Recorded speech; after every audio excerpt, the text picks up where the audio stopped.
I wish I would have recorded this. This worked out fantastically well. So the barrel was down here. Of course, this was out of the way.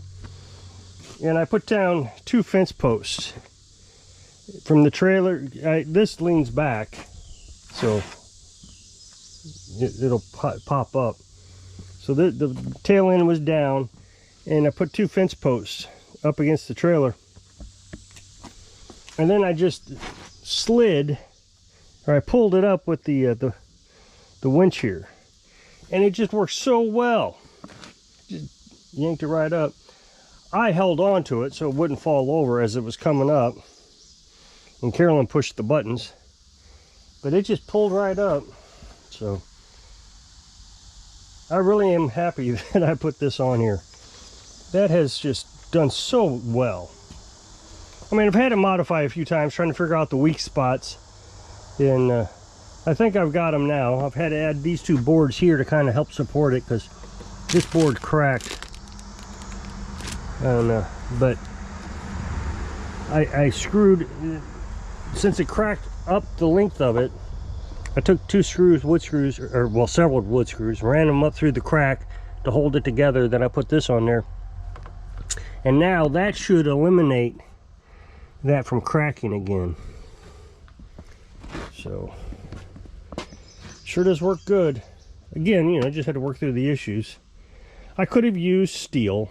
I know a lot of people seem to think that's what I should have done, but it would have cost a lot more, and I wasn't sure it was going to work. So spend a little bit on some wood, see where the flaws are, fix the flaws, or if you realize it's going to work, then just change over to steel. But I don't really have to. It's working great. So, and the thing is, it doesn't have to hold a lot of weight. I mean, when I cracked it, I had a huge 0 turn on it. Huge. Biggest one I've ever seen. So that was the worst that it could happen. And what I did was I just took a 2x4 and I ran it all the way down, just temporarily, so I would have a leg here, and I was able to lift that 0 turn up. But that way all that weight was on the 0, or on that leg, on that wooden leg. I also, you may remember, pulled a fence post out of the ground with it. That worked out great. So anyway, I messaged this guy yesterday and said, hey, you want that scrap? Because every year I have a barrel of scrap. Looks like I'm going to get a little bit more this year than normal. Let's see what that was. That's just an email.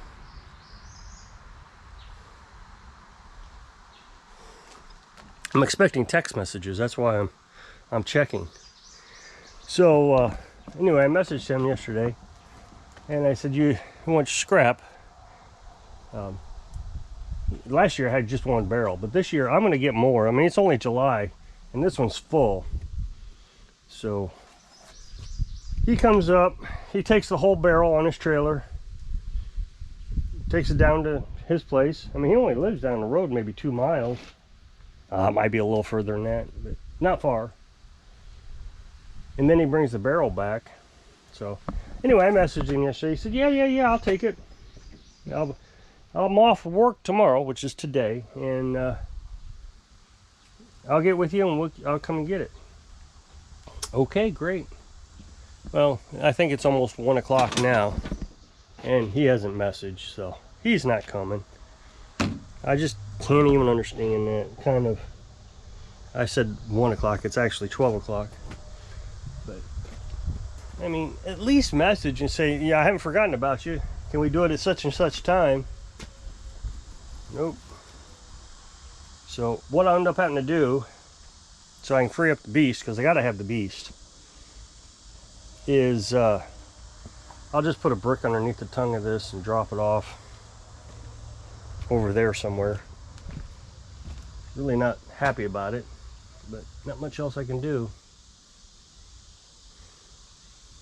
And then I got this John Deere down here, and I've had it for 2 weeks, and he lives in Kansas City and has a second home down here.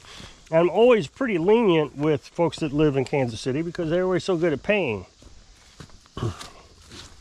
Now this guy, I'm just a little leery about.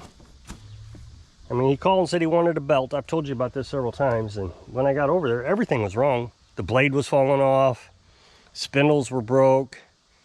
What else was there? There was something else that was pretty significant. Anyway, so I told him all that. Oh, and there was a pulley that was bad. So I told him all that. Well, I guess whatever you got to do to put that belt on, because that's all I really need is that belt. Well, no, if you put a belt on, the other stuff's going to break. So I sent him videos of everything. I mean, it's clear he doesn't understand or doesn't want to understand that you can't have a pulley bouncing like this and expect the blade to, or the belt to stay on. Or a blade that is not even attached. It's just bouncing around. And expect that belt to stay on. So anyway, I went and picked it up. And he wouldn't even let me drive it out of his garage. He had to drive it up to the truck. He didn't even want me to put it in the truck. He wanted to drive it up the truck. Of course, I got that pulley system, you know, with the winch, like the beast. And I said, oh, no, we're not driving it up. That's dangerous. So he drives it up to the ramps, and I pull it up. But he was not very trusting. So anyway, I got it all done. Sent him all the text messages, sent him the invoice, and told him. And the thing is, when I was over there, I said, look, if you're gonna just message me when you want me to drop it off a day before, that way I can get it loaded up and make sure I don't schedule anything for your time. He says, okay, can I give you 24 hours notice? I said, yeah, that would be fine, because that's plenty of time to give it, you know, get it loaded up. Even if I'm busy, I can still get it loaded up within 24 hours.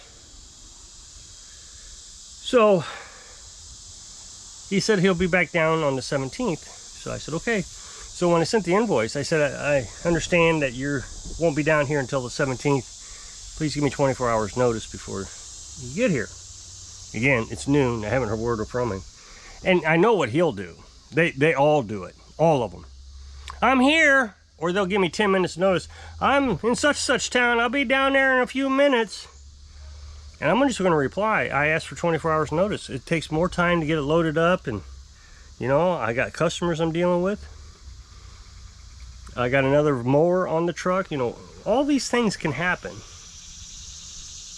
And they expect me to just drop everything and immediately load their mower up. I don't even understand how they think that that's possible.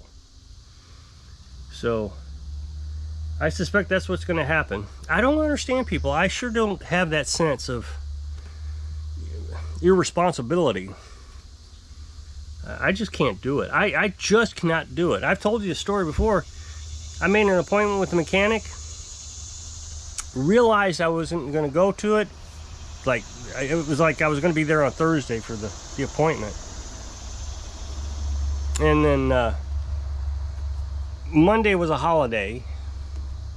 So I called on Monday and I forgot it was a holiday, and I left a message, hey, you know, I just want to make sure you let you know as early as possible that I'm not going to be able to make the appointment. So, and the thing is, I'm pretty flexible. I mean, I have text message, whereas the automotive mechanic, he doesn't have text message, so they can always message me. I just don't understand. I mean, I'm sure doctors and everybody deals with this kind of behavior, but I just can't do it. I just can't not do what I already promised I would do. As a matter of fact, Carolyn and I was talking about this the other day. If Carolyn made a promise, we were talking about mowers. You know, what if so-and-so dies while you got the mower here? And I said, well, I would expect the family to pick it up. You know, contact me and let me know that there's a situation and they'll get to it as soon as possible, or, you know, we're not going to be able to pick it up. Is there anything you can do with it? You have my permission to sell it? You know, whatever. And she said, well, families aren't going to do that. And I said, well, why wouldn't they? Well, that's just not their problem. They don't care. Why would they care about that mower? And I said, if you died and you had responsibilities that you said you know, promises that you made, I would fulfill those promises. Or I would at least call and cancel the promise. Look, you know, that was something that she arranged and she had, you know, money for. I don't have the money for that. So is there anything we can do to make your stress less? Whatever it is. If it was a mower, you know, you can have the mower if that'll help. Is it a running mower? You can go sell it if you don't need to. You know, something. Or maybe I could sell it for you, you know, whatever. Just something. But it was just shocking to me that she said that people probably would just leave it. Just leave it. So I would have to send out certified letters and do all that stuff, go to the courthouse or whatever I'm supposed to do and file paperwork and just waste time because somebody doesn't want to say, hey, I understand Dad had a responsibility or Mom had a responsibility and can't do it now. But I mean, I know people, actually people who just don't care. It's all about them. People running up credit card debt and then just forgetting about it. Well, what does it hurt me? Just let it go. They don't even understand the concept that somebody has to pay for that.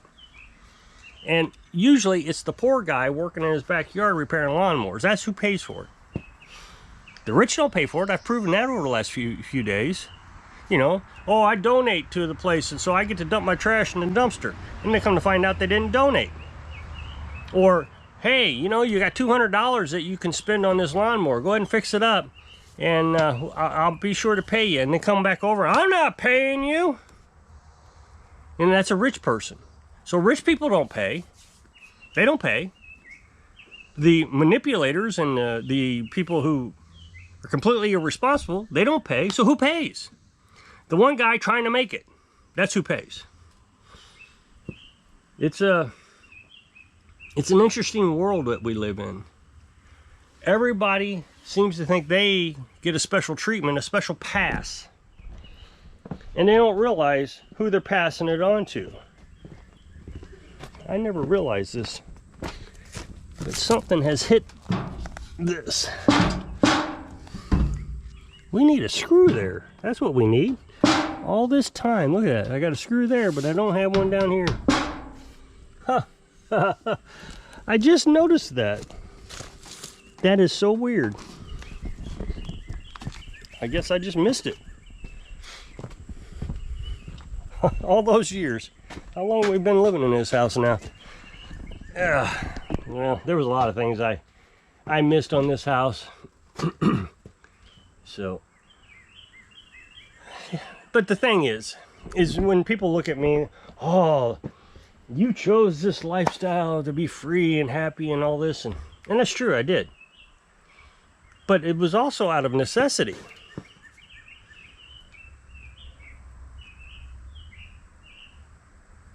It's difficult to go buy a big fancy house nowadays. Why? Because people have bankrupted the system so badly over all the years. I've talked about this before. And I get a lot of people that agree with me. Even the people from the generation that caused the problem agree with me. But then you get these others that, oh, you're just trying to cause a war between the generations. No, I'm trying to face reality that Social Security is going to be gone. That's not my fault. I haven't spent a dime of that Social Security. Oh, that's politicians' fault. Well, who hired the politicians?